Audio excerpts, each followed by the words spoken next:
Shalom. Ya, saya berharap saudara terus bersemangat karena tadi sebuah lagu lama ya yang boleh diingatkan kepada kita. Bukan cuma hari Minggu harinya Tuhan, tapi kita percaya setiap hari harinya Tuhan. Tapi kalau hari ini kita bisa beribadah bersama-sama, ini boleh menjadi hari Tuhan yang semakin luar biasa. Yang sepakat katakan amin. Yang sepakat boleh tolong beri tepuk tangan sekali lagi yang terbaik buat Tuhan kita. Saudara, saya mau mulai dengan sebuah pertanyaan. Ya, nanti kalau saudara setuju dengan jawaban saya, boleh katakan amin, saudara. Ya, saudara, seandainya ada seseorang yang mampu memberikan sesuatu yang baik buat saudara-saudara, dan dia mau melakukannya. Sebagai contoh misalnya, ada seorang yang mampu beliin saudara mobil, dan dia mau beliin saudara mobil. Atau ada seorang maestro pelukis yang hebat, dia mau memberikan karya lukisan saudara. Siapa yang setuju bahwa tidak akan ada orang yang mau menolaknya? Yang setuju boleh katakan amin, saudara? Ya, saya yakin saudara semua yang masih berpikiran normal dan waras, kalau ada orang mampu mau berikan mobil dan dia mau berikan kepada saudara-saudara, saya bilang yes, saya mau terima. Kalau ada seorang maestro pelukis, saudara suka lukisan, dia mau beri karya yang terbaik, saudara pasti bilang yes. Nah saudara, kenapa saya mulai dengan pertanyaan ini? Sayangnya tidak demikian dengan pemberian Tuhan. Nah saya mau ingatkan lagi dulu sebuah ayat yang mengingatkan, tolong diklik, bahwa Yesus Kristus adalah sang maestro pemberi hal-hal yang terbaik. Yesus Kristus Tuhan kita itu adalah sang maestro, ya. Dia betul-betul sangat ahli ya dalam memberikan hal-hal yang terbaik. Yang sepakat katakan amin dulu saudara. Kita baca ayatnya 2, 3. Setiap pemberian yang baik dan setiap anugerah yang sempurna datangnya dari atas, diturunkan dari Bapa segala terang. Padanya tidak ada pertukaran, tidak ada perubahan atau bayangan karena pertukaran. Dikatakan setiap pemberian yang baik. Bahkan setiap anugerah yang sempurna. Saya mikir kenapa ada tambahan kata sempurna. Karena banyak orang pakai kata anugerah saudara. Tapi saya percaya anugerah Tuhan yang sempurna. Yang sepakat katakan amin saudara. Setiap pemberian yang baik, tolong balik dulu saudara. Dikatakan datangnya dari atas. Diturunkan dari Bapa segala terang, yaitu Tuhan kita Yesus Kristus.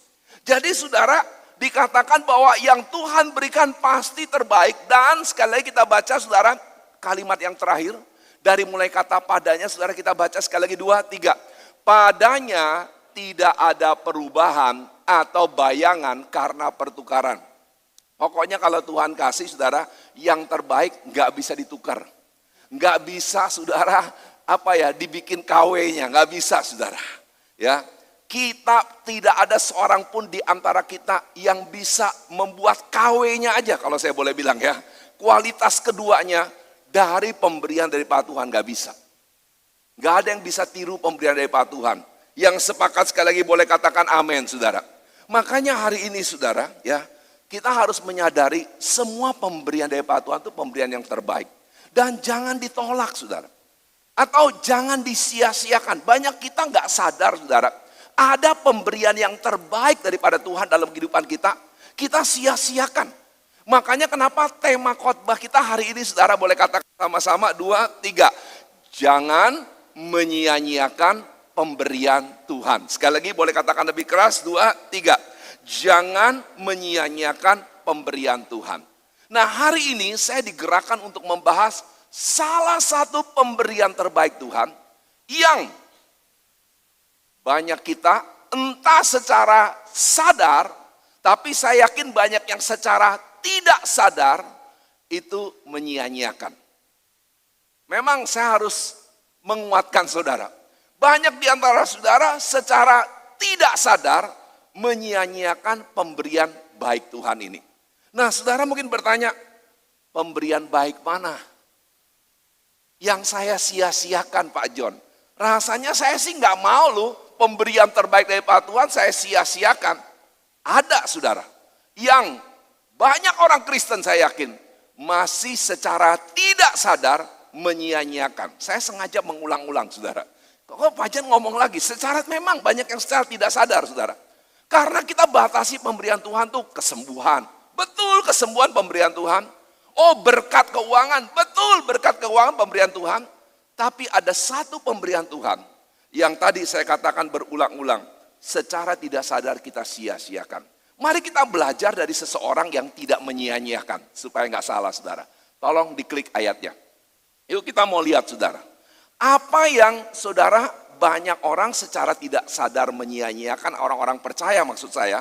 Tapi saudara ada satu orang di Alkitab diberikan contohnya, dia tidak menyia-nyiakan. Yuk kita baca sama-sama saudara ya. Ayat yang sangat terkenal dan mari kita baca sama-sama. 2, 3. Saudara-saudara, aku sendiri tidak menganggap bahwa telah menangkapnya. Tetapi ini yang kulakukan. Aku melupakan apa yang telah di belakangku dan mengarahkan diri kepada apa yang di hadapanku dan berlari-lari kepada tujuan untuk memperoleh hadiah, yaitu panggilan sorgawi dari Allah dalam Kristus Yesus. Jangan dihilangkan dulu ya slide-nya ya. Saudara dikatakan, saudara-saudara, dia bicara kepada kita juga tentunya. Walaupun ini utama bicara kepada jemaat di Filipi. Tapi dia berbicara kepada kita karena kita saudara-saudara seiman. Dia mengatakan, aku sendiri tidak menganggap bahwa aku telah menangkapnya. Dia bicara dengan jujur saudara. Tentang hal yang dia mau bicarakan ini, itu juga ada sebuah pergumulan. Tapi dia mengatakan walaupun sebuah pergumulan, dia tidak mau menyerah. Nah tapi dia jelaskan saudara. Kenapa dia melakukan hal ini? Aku melupakan apa yang telah di belakangku. Nah, harus melupakan dulu kehidupan lama kita, saudara. Termasuk ini, saudara, kehidupan lama tuh jangan yang dihubungkan dengan jelek-jelek saja. Ada, saudara. Memang pasti kehidupan lama ada yang jelek. Dosa kita, kebiasaan buruk kita, itu kehidupan lama kita. Tapi, saudara, kesuksesan, keberhasilan sebelum dalam Tuhan, belum tentu itu juga yang Tuhan mau kita pegang. Saya ulangi sekali lagi, belum tentu ya, bukan harus saudara.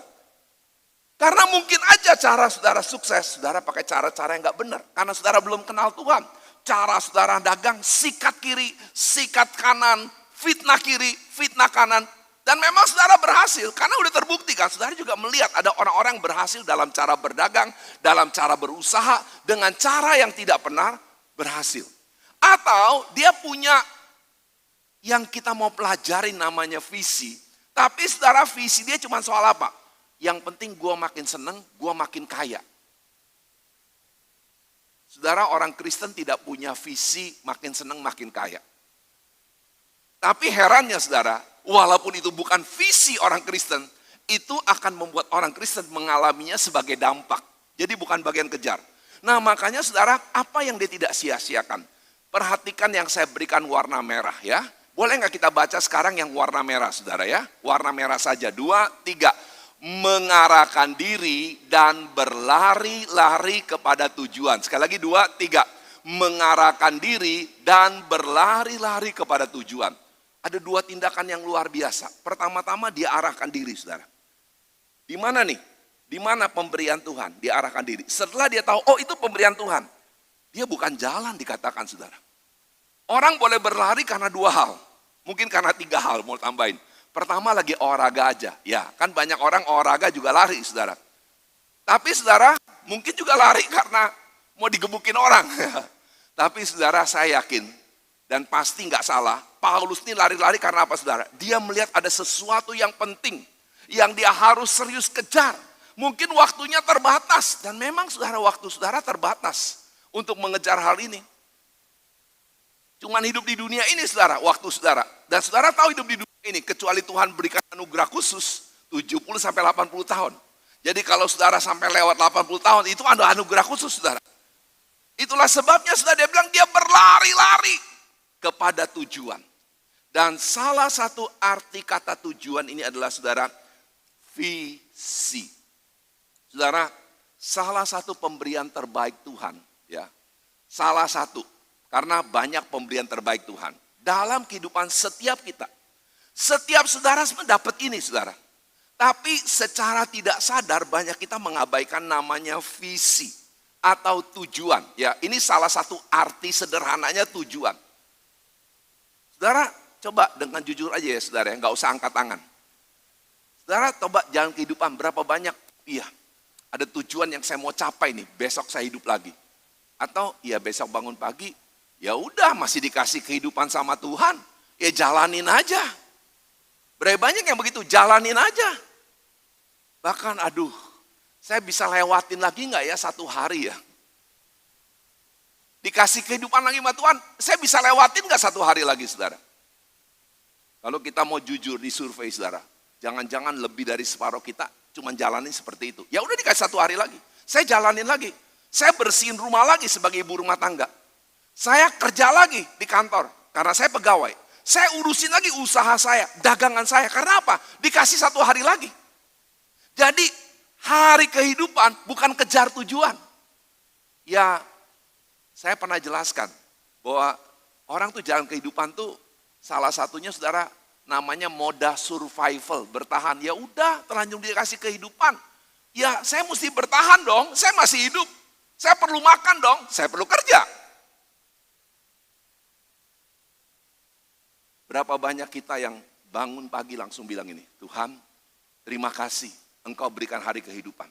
Saya terus mau kejar tujuan yang saya mau capai. Paulus makanya sudah dia bilang, sejak dia kenal Tuhan, dan harusnya kita saudara, sejak dia kenal Tuhan, dia mau melupakan yang di belakang dia. Dulu dia cuma cari posisi, cari jabatan, cari pengetahuan yang hebat. Sekarang enggak. Tapi bukan berarti orang yang sungguh-sungguh kejar visi, dia nggak rindu untuk jadi orang yang semakin diberkati, semakin berpengetahuan, tapi beda semangatnya saudara. Kalau dulu visinya menyenangkan diri gua, apa nih yang menyenangkan saya? Untung buat saya apa? Prinsipnya upsah. Untung buat saya apa? Bagaimana saya lebih kaya, lebih pinter, lebih berkuasa. Tapi sekarang bagaimana saya menyelesaikan tujuan Tuhan. Dan tujuan Tuhan perlu dana yang besar. Tujuan Tuhan perlu hikmat yang luar biasa. Yang percaya katakan amin saudara. Tapi kita udah berbeda dalam kita mengejar pengetahuan. Kita mengejar untuk jadi orang yang diberkati, bukan buat gua. Tapi bagaimana saya menyelesaikan tujuan Tuhan. Makanya Tuhan pakai juga salah seorang penulis yang boleh dikatakan penulis hikmat di perjanjian lama saudara. Dia bilang apa kalau orang gak punya visi? Tolong diklik. Saudara, itu bahasa Inggrisnya saya kutip 29:18. Where there is no vision, the people perish. Kalau dalam terjemahan bahasa Indonesia, bila tidak ada wahyu, menjadi liarlah rakyat. Tanpa visi, saudara hidupnya akan liar. Saudara hidup seperti binatang liar, saudara maksudnya. Ya udah, binatang liar yang mereka perjuangan apa? Survival kan saudara. Bagaimana aku bisa bertahan nih di dunia rimba nih. Aku hidup di luar Tuhan pasti. Yang dimikirin untung buat saya apa? Dan saudara tapi yang lebih serius, pasti menuju kebinasaan. Dari ayat-ayat ini saudara. Makanya sangat sayang sekali kalau sampai habis khotbah ini, ya saya katakan habis khotbah ini, saudara masih hidup tanpa visi. Saudara tidak lagi mengejar yang namanya visi. Karena ini pemberian terbaik Tuhan. Dan saudara yang masih percaya semua pemberian terbaik Tuhan adalah semata-mata untuk kebaikan saudara, katakan amin. Katakan amin lebih keras. Berarti pemberian visi itu buat kebaikan kita. Dan saudara visi Tuhan itu yang bisa terima cuma anak Tuhan. Jadi kalau ada orang bilang punya visi di luar Tuhan, ya visi yang terbatas dalam pengertian manusia. Kenapa saya katakan gitu? Ada bukti ayatnya, tolong diklik. Ya, tolong diklik selanjutnya. Saudara jelas dikatakan, yuk katakan sama-sama dengan saya, 2, 3. Tetapi manusia duniawi tidak menerima apa yang berasal dari Roh Allah. Karena hal itu baginya adalah suatu kebodohan. Dan ia tidak dapat memahaminya, sebab itu hal itu hanya dapat dinilai secara rohani. Orang yang belum mengenal Tuhan, pasti kalau punya visi, bukan visinya Tuhan. Saya ulangi dengan tegas, orang yang belum kenal Tuhan, kalaupun dia punya visi, bukan visinya Tuhan. Tapi celakanya ada anak-anak Tuhan, sudah kenal Tuhan, jadikan Tuhan juru selamat, visinya bukan visi Tuhan. Nah itu lebih celaka saudara. Kalau yang pertama kan karena mereka belum kenal Tuhan. Tapi saudara udah kenal Tuhan gak punya visinya Tuhan. Makanya saudara Hari ini saya mau mengajak saudara untuk yuk kita mengambil waktu dalam sisa waktu pemberitaan firman Tuhan ini, tolong diklik. Kita mau menemukan beberapa kebenaran dasar tentang visi Tuhan. Karena apa saudara? Ya ini berhubungan dengan tema khotbah bulan ini. Supaya kita tidak mundur-mundur nggak apa-apa. Supaya kita tidak menyia-nyiakan pemberitaan Tuhan, yuk kita bertanggung jawab dengan visi yang Tuhan beri. Sekali lagi saudara, semua saudara sadar atau tidak, banyak tidak menyadari. Saudara lahir ada visi. Ada visi Tuhan. Sekalipun, ya ini sudah saya katakan berulang. Saudara mungkin lahir tidak diinginkan sama orang tua saudara. Kehadiran saudara nggak diinginkan sama orang tua saudara. Tapi kalau Tuhan pakai juga orang tua saudara yang tidak inginkan saudara, sudah dilahirkan dari kandungan dia, kandungan ibu saudara. Ya Tuhan punya visi saudara. Makanya yuk tolong diklik selanjutnya. Saya mau mengajak saudara terima 3 kebenaran dasar mengenai visi Tuhan. Nomor 1 langsung saudara, yuk. Pertama saya mau bahas pengertian definisinya saudara. Saya bilang pengertian definisinya bisa beda-beda. Saudara kalau buka visi ya, ketik di Google, banyak pendapat tentang visi. Nah ini yang dengan hikmat Tuhan, saya coba mempelajari dan menggabungkan dari apa yang saya pelajari, kira-kira definisi yang terbaik apa. Nah ini definisi terbaik yang hari ini Tuhan mau saya sharingkan kepada saudara-saudara. Boleh nggak kita baca sama-sama saudara ya? Yuk. Saudara apalagi yang masih muda-muda, saya melihat wajah muda ada di atas, justru saudara harus bersyukur. Semakin muda, saudara semakin mengerti ada visi Tuhan. Tapi yang juga sudah berusia emas, sudah 60 tahun ke atas, nggak ada kata terlambat saudara. Yuk mari kita mau katakan sama-sama. 2, 3. Rencana terbaiknya yang bersifat mutlak, berhubung dengan masa depan, dan mengarahkan kepada tujuannya bagi setiap kita yang percaya. Boleh katakan sekali lagi 2, 3.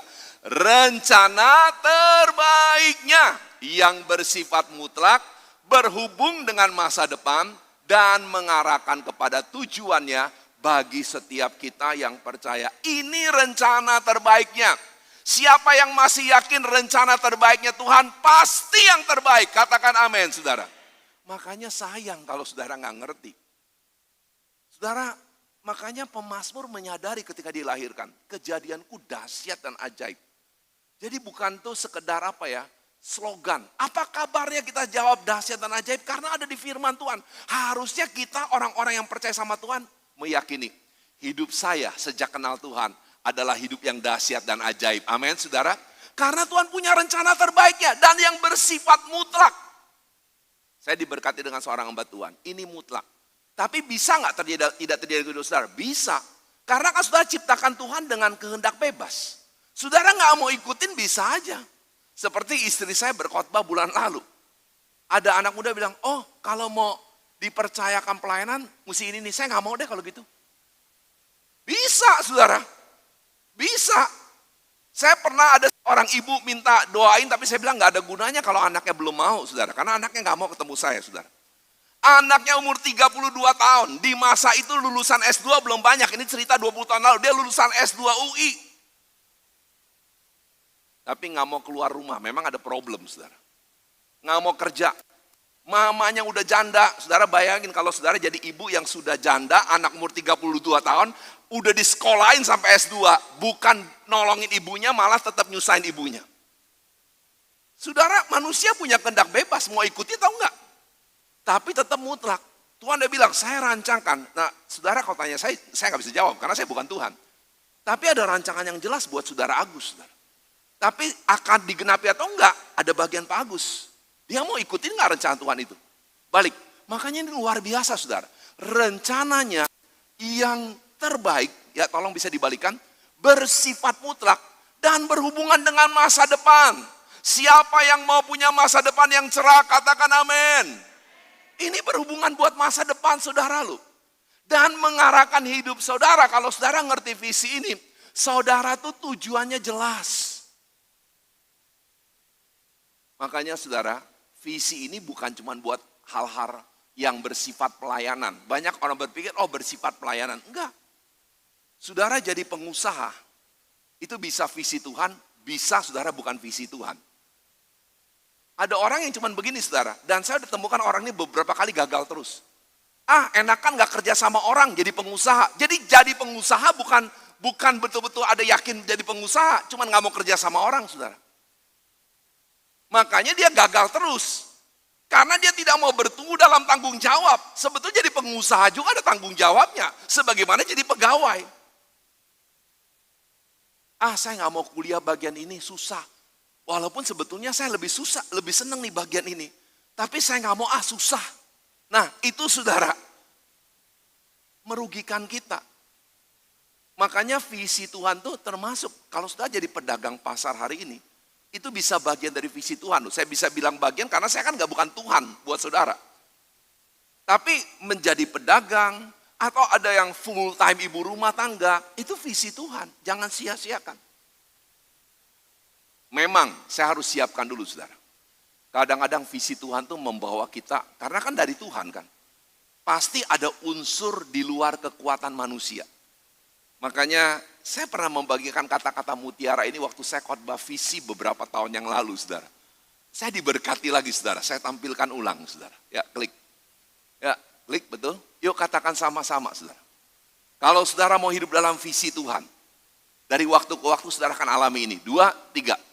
Tuhan akan menuntun kita dari waktu ke waktu melakukan yang mustahil atau tidak lazim atau tidak dimengerti oleh akal manusia untuk mencapai yang terbaik yang Tuhan sudah sediakan. Sebentar kita mau peletakan batu pertama. Ntar di sana saudara, tapi kita sorot, saudara duduk nggak usah miring, saudara bisa saksikan di sini ya. Kalau di Zoom gampang karena dibantu pakai kamera ya, yang di YouTube juga saudara. Kalau saudara tanya saya pribadi, Pak John,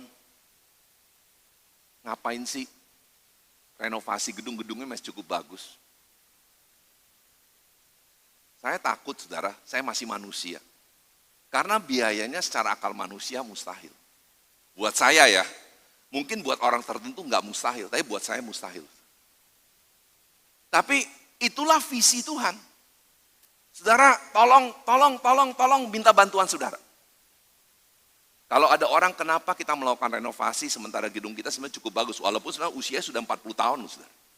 Kalau saudara nggak tahu, ini pembangunan dimulai tahun 83, gambarnya tahun 78.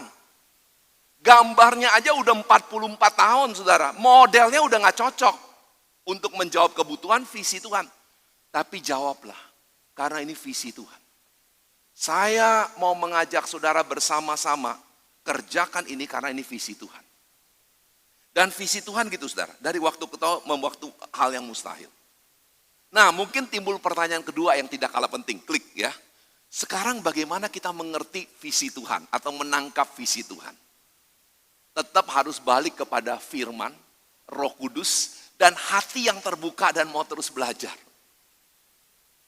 Makanya saya pernah ceritain saudara, seorang pengusaha yang bersaksi. Bagaimana dapat ide bisnisnya saudara, sementara lagi baca firman Tuhan. Tapi kita nggak boleh baca firman Tuhan, cari ide bisnis. Tapi sementara kita rajin membaca firman Tuhan, ide bisnis Tuhan bisa berikan. Yang percaya katakan amin saudara. Tangkaplah dengan renungkan firman. Makanya kita punya gerakan Aba. Ayo ikut gerakan Aba saudara.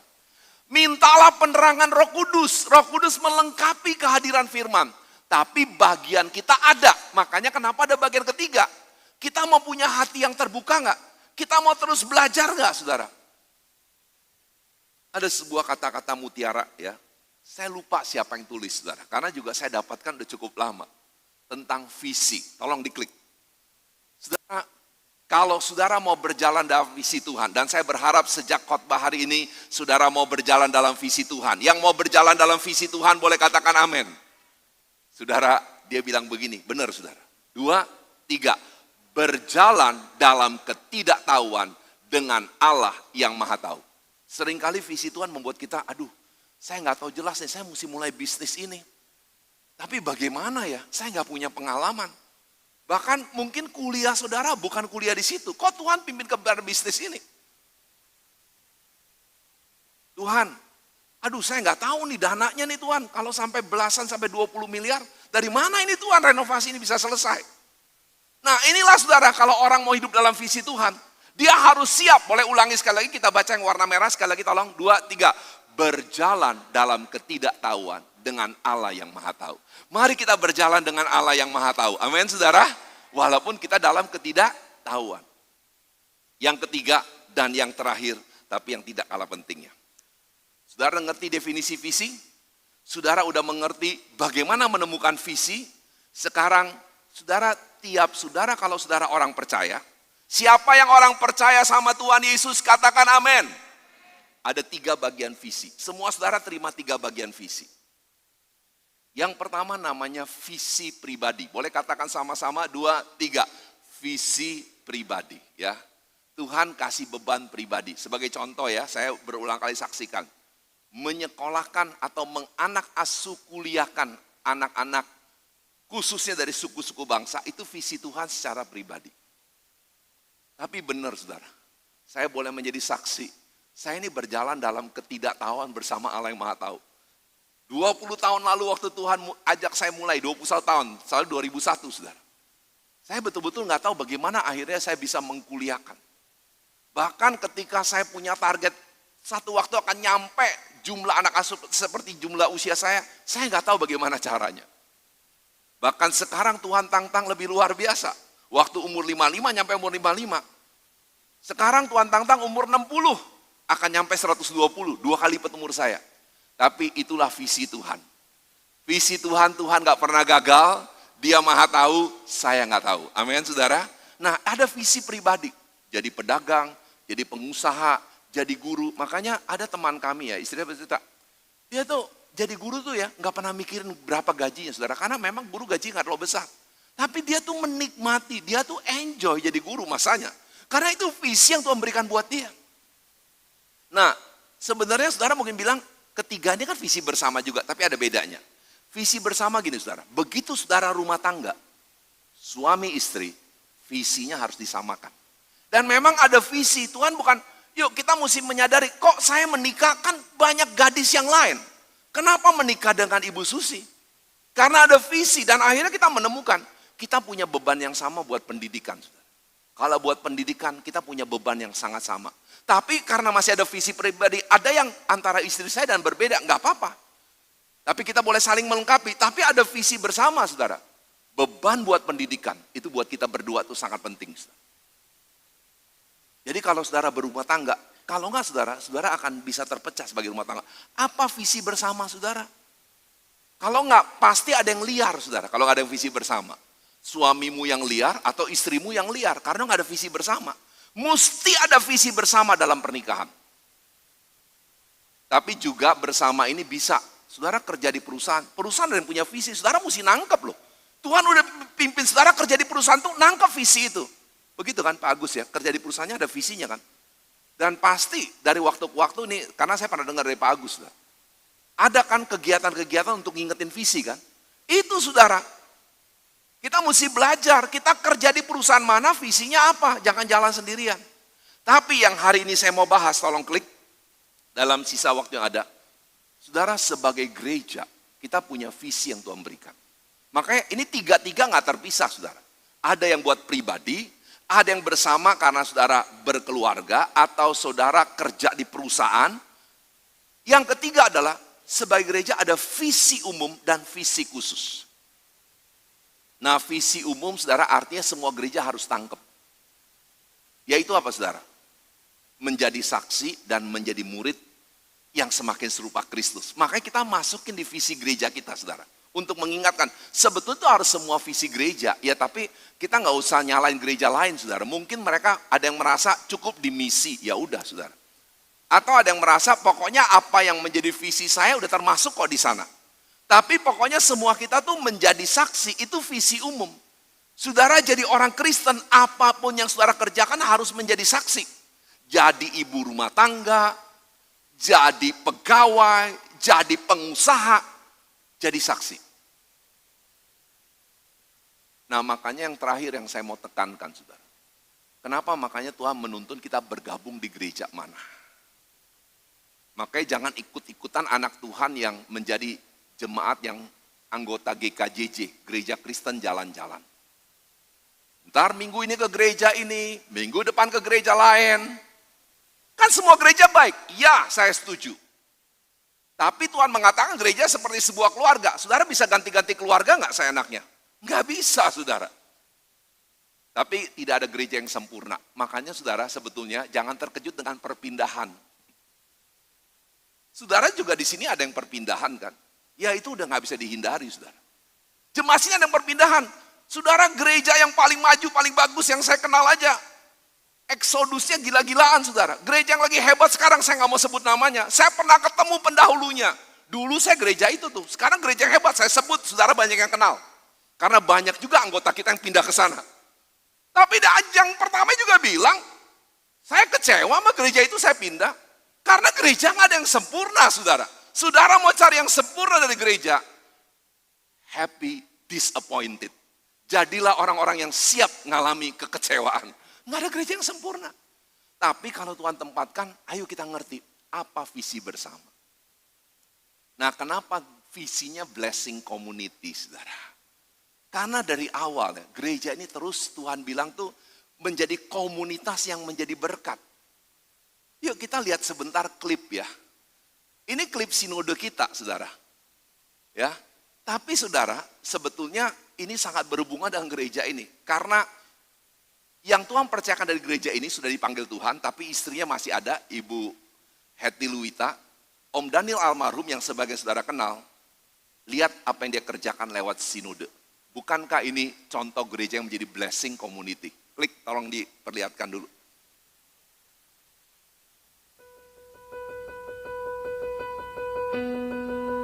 Perjalanan sejarah Sinode Gereja Pantekosta Karismatika di Indonesia tentu saja tidak terlepas dari sosok seorang hamba Tuhan yang bernama Daniel O. Kusnadi.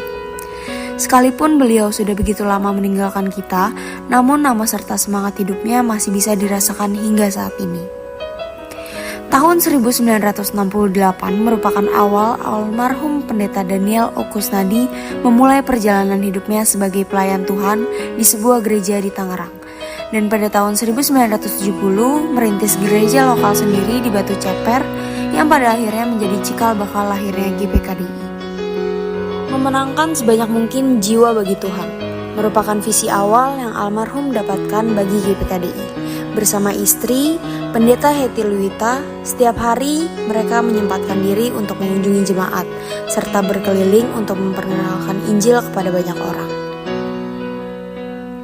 Karunia kerasulan yang dimilikinya juga membuat beliau berani dalam membuka cabang gereja GPKDI di perumahan-perumahan baru. Sehingga lahirlah gereja-gereja lokal baru yang semuanya diawali melalui persekutuan doa.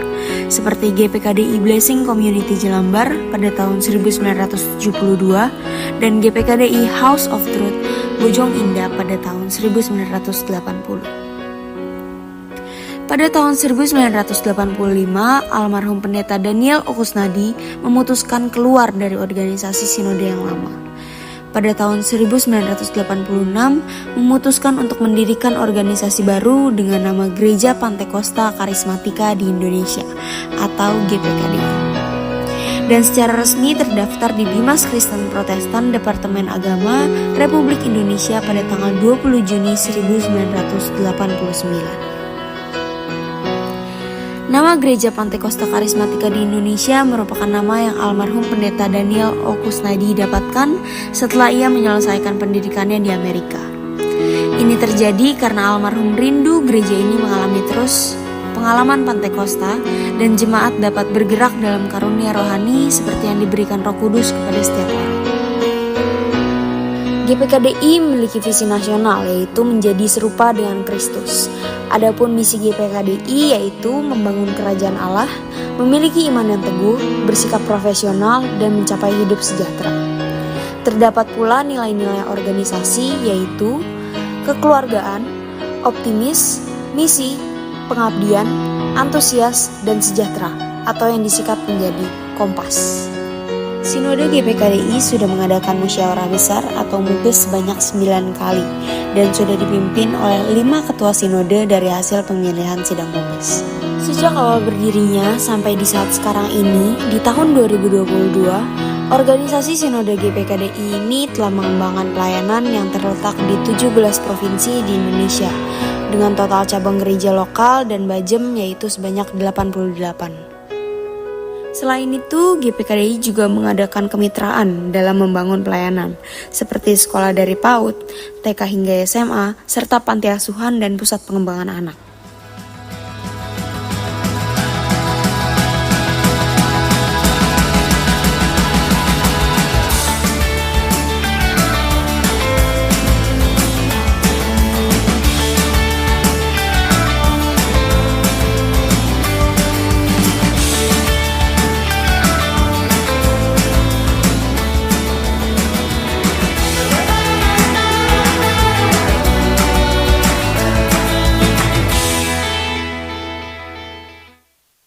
Ya, saya berharap saudara melihat bahwa kalau gereja ini sudah 50 tahun, dari tahun 72 saudara.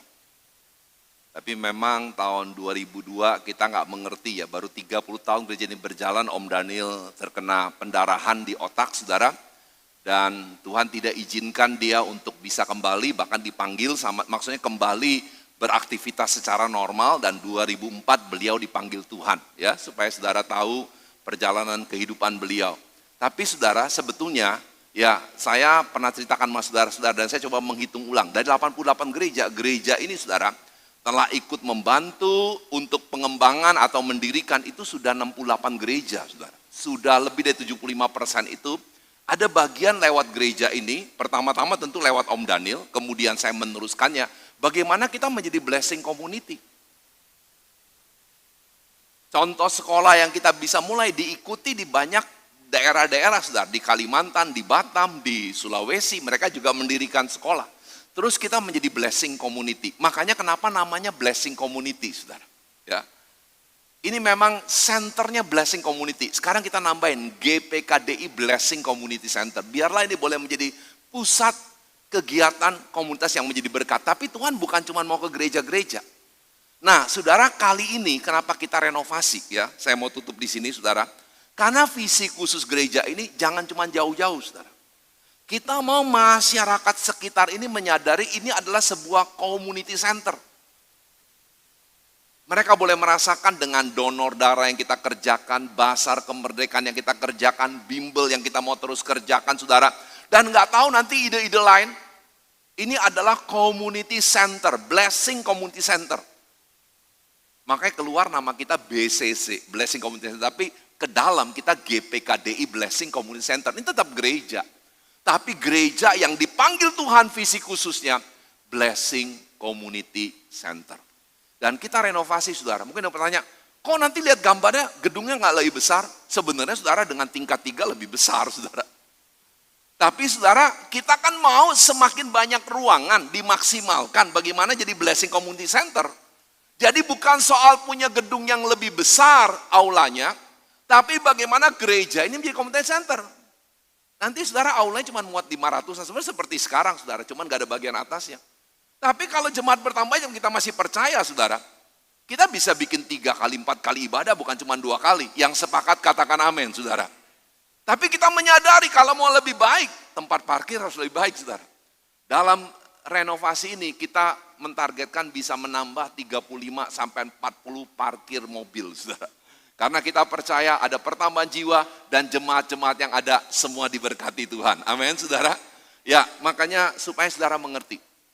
Habis ini kita mau berdoa, kita langsung mau prosesi buat peletakan batu pertama renovasi.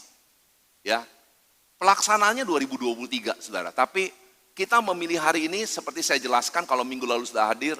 Kita bersyukur salah satu yang Tuhan percayakan pendiri Ibu Pendeta Hetty Luita masih dipercayakan usia. Kita ingin supaya dia minimal menyaksikan ya. Tapi ya yang kita paling senang bukan cuma menyaksikan batu pertama sampai selesai beliau masih ada dan menyaksikan. Tapi hari ini saudara biarlah beliau juga ikut mengambil bagian dan menyaksikan bahwa kita sudah sungguh-sungguh mau memulai. Karena kita semakin sudah yakin visi menjadi Blessing Community Center ini salah satu caranya adalah renovasi supaya gedung gereja ini semakin menjadi Blessing Community Center. Yang percaya mari kita bangkit bersama-sama, kita mau berdoa. Dan setelah itu saya mau serahkan kepada Ibu Emi yang akan menjadi MC buat acara peletakan batu pertama. Tapi saudara mau gak bersepakat dengan saya? Bahwa kita mau hidup dalam visi Tuhan.